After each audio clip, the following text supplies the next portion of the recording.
conflict in disputed Laascaanood dims Somaliland's diplomatic dreams. So, unfortunately, there is a huge displacement of people that are fled from Laascaanood to Ethiopia. Analysts say the crisis, which has displaced more than 200,000, is damaging foreign perception of Somaliland, long seen as relatively more stable than Somalia. Since February the 6th, there has been fighting in the disputed city of Laascaanood between forces in the self-declared state of Somaliland and local militia from the Dhulbahante clan in northern Somalia.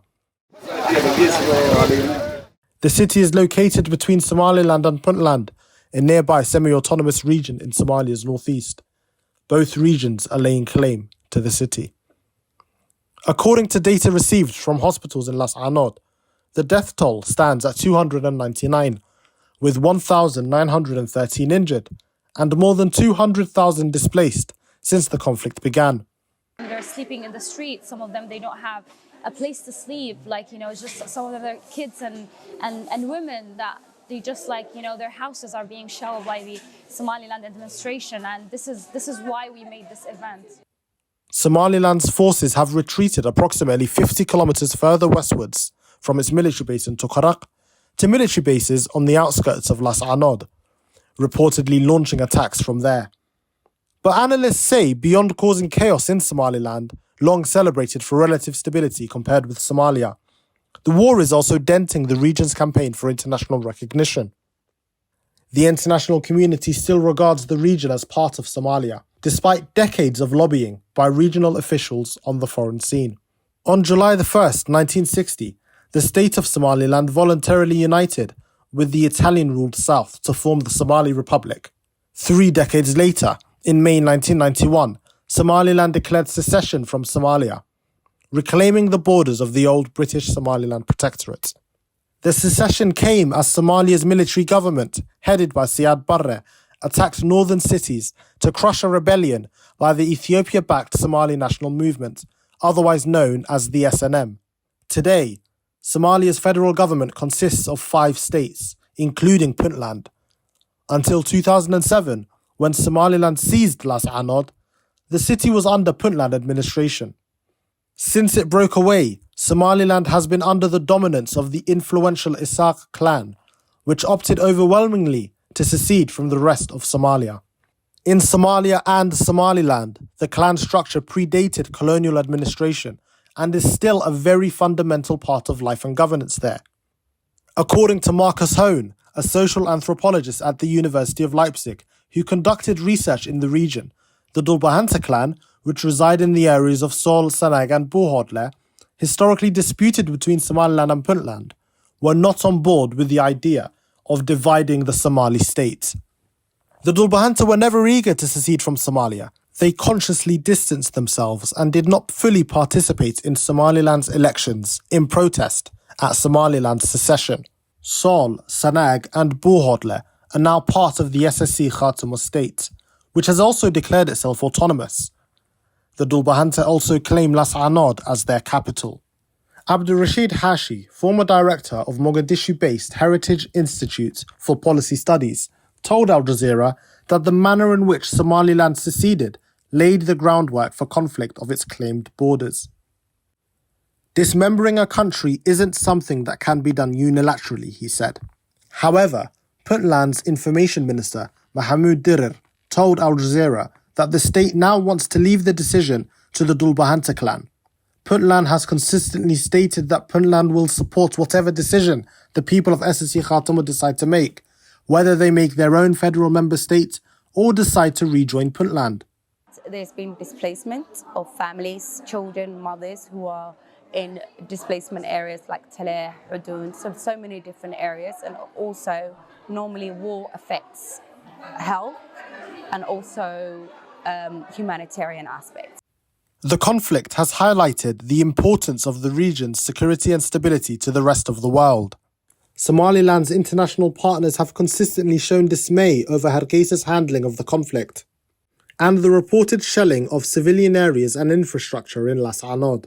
During a phone call with Somaliland's President Musa Bihi on May the 3rd, Andrew Mitchell, the United Kingdom's Minister of State for Development and Africa, said, "The economic potential in Somaliland is huge, but stability is fundamental to success. Mitchell also called for an immediate ceasefire and the need to produce an electoral roadmap for the delayed presidential elections, which were due to be held in November 2022. On April the 17th, during a joint call with Bihi, 15 international partners, including the European Union, the United States, Turkey, and the UK, noted that the ongoing conflict and lack of clarity on delayed elections are seriously affecting discussions about their engagement with Somaliland.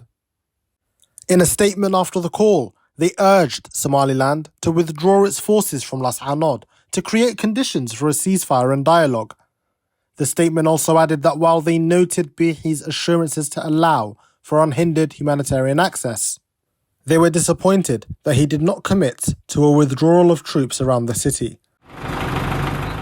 Human rights activists and organisations have also called for a quick de-escalation of the situation.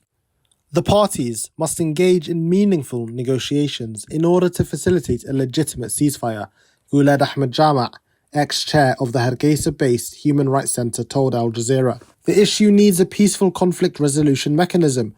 The international community and regional countries have a key role to play in facilitating negotiations and exerting pressure, he added. On April the 20th, Amnesty International published the findings of their investigation into the ongoing conflict, concluding that Somaliland forces indiscriminately shelled the town, damaged hospitals, schools, and mosques, and displaced tens of thousands of people. Garad Mukhtar, a traditional elder of the Dhulbahante clan, welcomed the statements, but has called for more action from the international community. External mediators, for example, UN peacekeeping forces, should be brought into Laascaanood in order to facilitate a ceasefire between the two sides fighting, he told Al Jazeera by phone from Laascaanood. But the absence of a truce has not been for lack of trying. In Hargeisa, Bihi and Ted Lawrence, the acting USAID Somalia director, met on May the 4th. Bihi expressed commitment to a ceasefire, but according to local reports, Somaliland shelled Laascaanood 3 days later. Regional actors like Ethiopia and Somalia have also unsuccessfully tried to intervene, meeting with both sides. In the meantime, analysts say the conflict has negatively affected Somaliland's position as a democratic haven, and its engagement with Western powers is at stake. Without the added value of democracy and peace, I think the international community will treat Somaliland little differently to a federal member state of Somalia, Matthew Gordon, a doctoral candidate in politics and international studies at SOAS University of London, told Al Jazeera. Somaliland may maintain its strategic importance, but it will lose its broader legitimacy amongst groups sympathetic to Somaliland's independence if the conflict persists, added Gordon, a former development worker in Hargeisa. Beyond exerting diplomatic pressure, the international community has tried to play an active role in bringing the conflict to an end, with US diplomats and Finland's former envoy for the region flying into Hargeisa on numerous occasions. Following the success of the 2021 local and parliamentary elections and a trip by Bihi to Washington, D.C., US Congress amended the National Defense Authorization Act, which specifies the annual budget of its Department of Defense. This act pushed for greater cooperation between the US and Somaliland. A joint military exercise, Justified Accord, due to take place in Berbera in Somaliland in February was cancelled, with no explanations from the Pentagon. On the 30th of March, State Department spokesman Vedant Patel outlined the US's willingness to impose travel restrictions on officials responsible for undermining the democratic process in Somalia, including Somaliland. Clan elders like Garad Mukhtar have called for sanctions against Somaliland officials, with Hargeisa yet to withdraw troops from the vicinity of Laascaanood. To make matters worse, the humanitarian situation in Laascaanood is dire. At a time when a devastating famine has already resulted in a loss of lives and livelihoods, it is estimated that around 200,000 people have been forced to flee their homes. My message is, please help. It's not like, you know, a militia against a government or like an administration. It's a people that are doing self-determination, and they decided what their future looks like. And we need to direct all the humanitarian work through our people, because we don't believe that anyone else is going to take care of our people other than ourselves. So I'm urging them to listen to our get-outs, listen to the 33 committee that we are all working behind in helping our people to financially give them, like, you know, support the humanitarian crisis. I'm urging them to take a decision and actually support us and listen to us and see what people are facing on the ground. We've seen people going to Laascaanood and like fact-checking, groups and stuff. So we're urging more people to come and check what's happening on the ground. Ni Ojualape, the United Nations Population Fund's country representative to Somalia, told Al Jazeera. He urged Somaliland and the Dhulbahante clan elders to engage in constructive dialogue to find sustainable solutions to the conflict. Still, Hargeisa believes the conflict has not affected its foreign standing. Somaliland engages with its partners and has good relations with them, Mohammed Hussein Jama Rambo, Deputy Chair of the Foreign Affairs Committee for Somaliland, told Al Jazeera. We do intend to continue working with our partners on issues of development, peace and democratization.